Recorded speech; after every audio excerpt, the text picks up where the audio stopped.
So real quick, guys, you're right. Hold on, I'm gonna set this. See this, right? For when your hair grows and you want it. Some people have curly hair, straight. But if you train your hair when it's growing, that's how life is. So I'm taking this this right and keep put my hair straight. And you're training your hair how to grow. So when it grows longer, it's gonna keep going straight because you're maintaining it and you're training your hair that way. It's just like life. You have to, with your brain, with your mind. If you don't study up and give it a good attention, it's not gonna work. But look at my hair; it's straight, right? That's how it works. It's whatever you do for 3 to 5 years, that's who you are and that's what you become. Because that's your income. That's what you're doing. That's what you've been doing. So now you go to sleep at night, automatically you wake up in the morning and do it because that's your schedule. You don't think in the morning. You wake up, you go, oh, you don't go sit there and say, I don't feel good, I don't feel good. You get up, you jump in the shower and shit, and then you're at work and you're like, oh shit, man, like, what the hell is going on? Like, I'm not feeling good, but you're already there, but you're like, fuck it, I'm here anyway, so fuck it, no. So, that's all it is. You gotta train yourself. And then I got one person today was like, dude, how are you so fucking strong? So like, dude, I have seizures, bro. I go, I'm about on I came back from my 103rd one. He goes, dude, I've only had two. I said, it's not a good thing seizures are not cool. But it's something I have to deal with. It's something he has to deal with. But he has a gift. I told him today, and he's a young adult. He's a young child, but he's doing right, and who he has behind him is doing their job. But he has intuition. He has initiative. He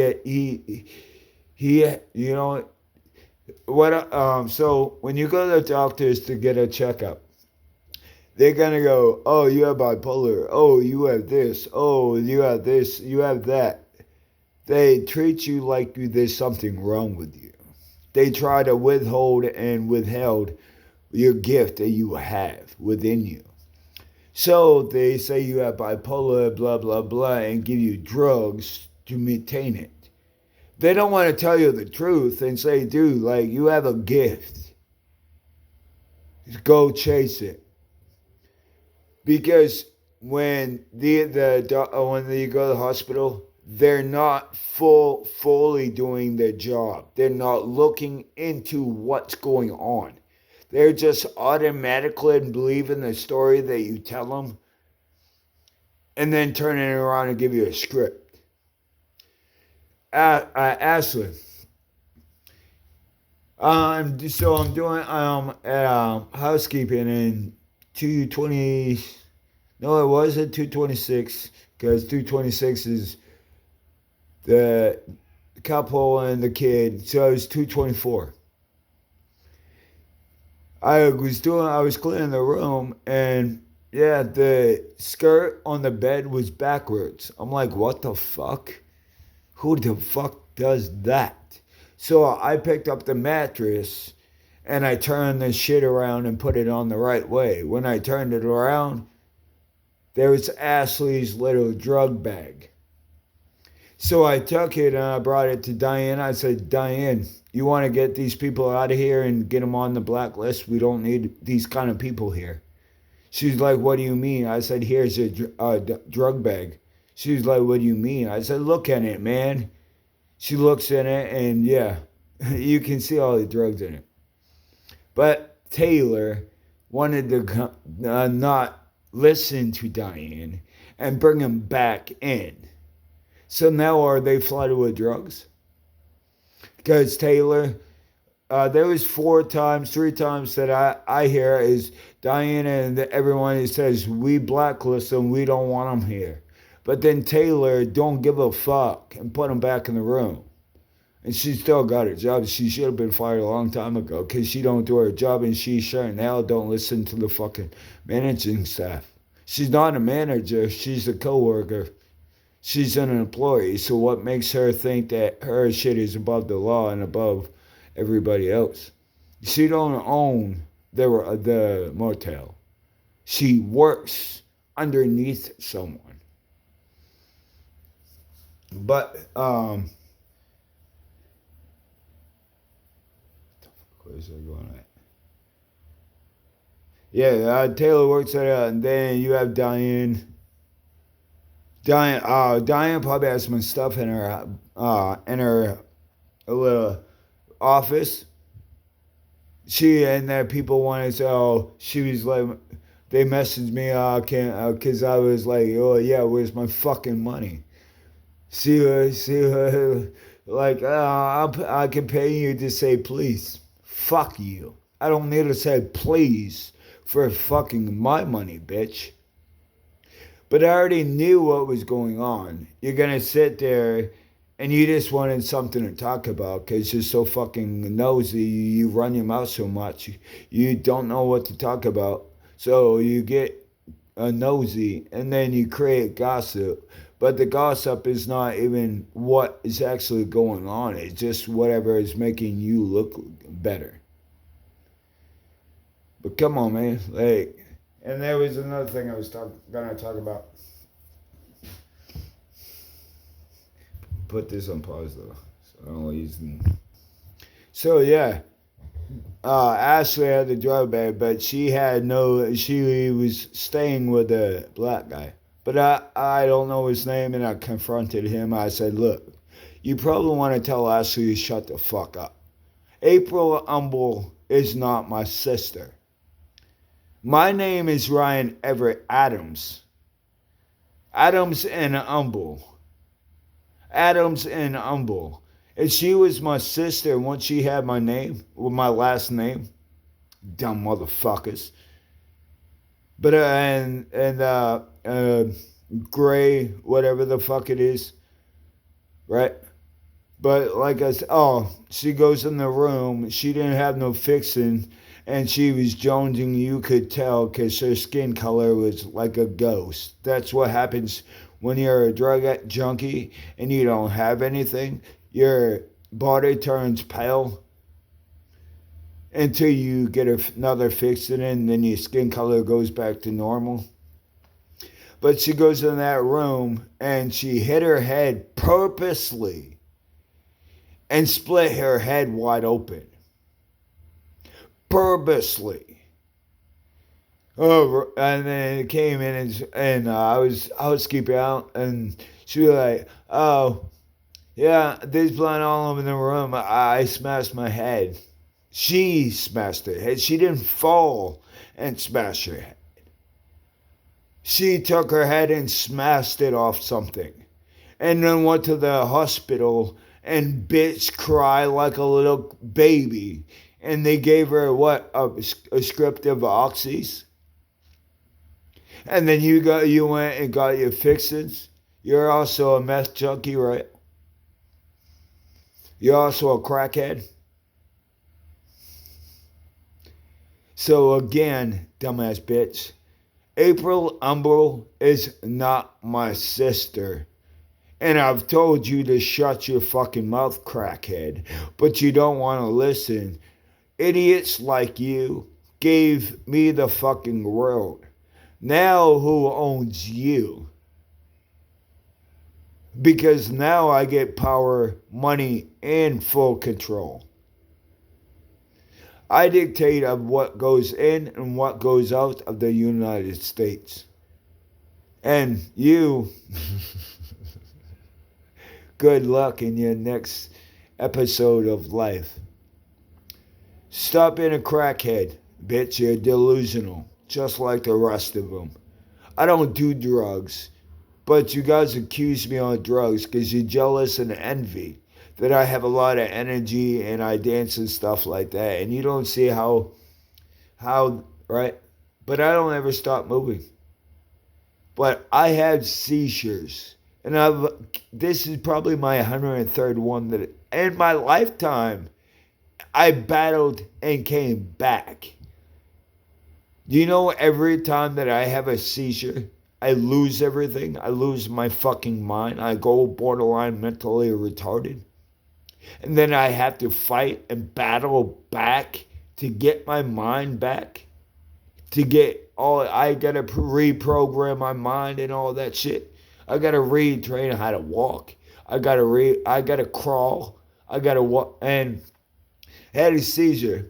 And Ethan Dunn was telling me shut the fuck up. And they were laughing at me because I woke up, I was like, what the fuck, man? I can't even fucking walk. So I had to fucking, so I sat there for like a day, or like trying to figure out what the fuck's going on. I was like, what the fuck? And yeah, seizure. And so I had this, I get up and I started crawling, trying to get strength back in my legs, trying to get strength back. And then they were laughing at me, saying I was retarded, blah, blah, blah, blah, blah, blah. They're mad and pissed off, right? Because I am smarter than them. But when they realize you're smarter than them, they sit there and do what they're doing. They tell you they gave me amoxicillin, and I'm allergic to that. Corey Garish from Portland. Man, I don't believe a lot from Michaela Sargent. I don't believe shit she says. But I do know of you, and you are a scumbag. And I know more females you was locking up behind Judy's at your apartment. But isn't that where you raped Michaela Sargent? Is behind the Judy's on Main Street? And you kept her hostage for 2 weeks while you was raping her every single day. Why are you still out of jail? You should be fucking rotting in prison because you are a fucking dirtbag. You're a slum. You're a ratchet. You're dirty. You had something to say. Come on, do it. Fucking stupid motherfucker. You guys don't know who the fuck you're playing with, okay? You already gave the fucking word to me, so now I own you. I control you. I control where you go, where you don't go. Oh, and the law enforcement. You can sit there and watch the civilians, but the civilians can't sit there and watch you, the humans. What are you guys hiding? I already know what you're hiding, but do you realize we are the center of attention, right? So you got the center of attention is called the humans. But then you go around, there's a circle around the core. What is that's one wall around the core. Then there's another wall around the core. What is behind those two walls? And then the third one before you get to the end of the end of Earth. What are they hiding behind those two walls before you get to the end of the Earth? But I already know, and there's plenty of people that have seen a ghost, and we've seen fucking everything these fucking clowns are doing. And you have Brittany, you say, oh yeah, I've seen a ghost, but I don't want to do anything about it because I think we're going to die quicker if we do something about it. You're a stupid motherfucking drug junkie. You're delusional. We're going to have life and we're going to live longer. We stand up and do the right thing and protect our fucking people because I don't ever want to see somebody lose themselves and see a fucking ghost. The one hell of a fucking ride I took but I battled back. And a lot of people don't have the will to battle back, will to win. Most people would have probably killed themselves. And I don't want that for nobody. I went through the shit. I go through I went through the seizure, but you guys sit here and say I don't have any. How do you know? Are you me? Do you live me? Do you have my heart? Do you live inside my body? Do you live inside my brain? My mind? No? Okay then. So who knows I and me more than you guys do? I do, right? Exactly my point. And you go down here at the emergency room, and these nurses, all they have to do is look at my records, and they will tell you, yeah, this motherfucker is a beast. He had seizures all his life. My intestines were born on the outside with the umbilical cord wrapped around my neck. I was dead. I don't have a belly button. I have a belly button that is a scar. It's not a belly button, see? And then you have a sun, but underneath the sun, you have a scar. And then I also have a scar up here, but you can't, yeah, it's up here, right here. But you can't see it because it's covered with a tattoo. But like I said, guys, you're fucking with the wrong one. I'm not Justin, you fucking stupid maggots. I'm Ryan fucking Everett Adams, the rock star motherfucker. And I'm allowed to use Rockstar because that is my name. That is my real name. That is my birth name. The only reason it got switched to Ryan is because my dirtbag father and my dirtbag aunt, my mother's sister, was up in the hospital. My mother and I was dead.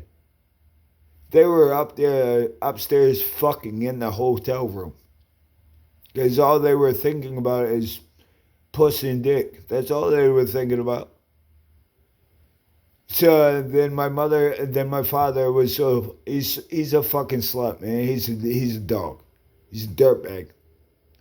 He went downstairs and gave her a hug, but she smelled the pussy all over him.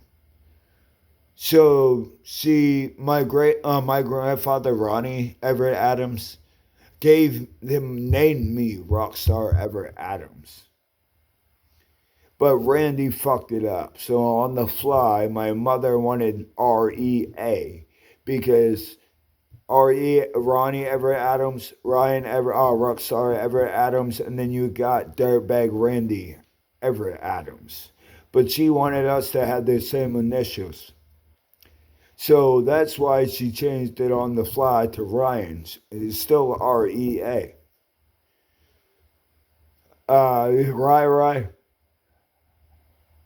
Rye. Do you guys understand rye? Is a loaf of bread.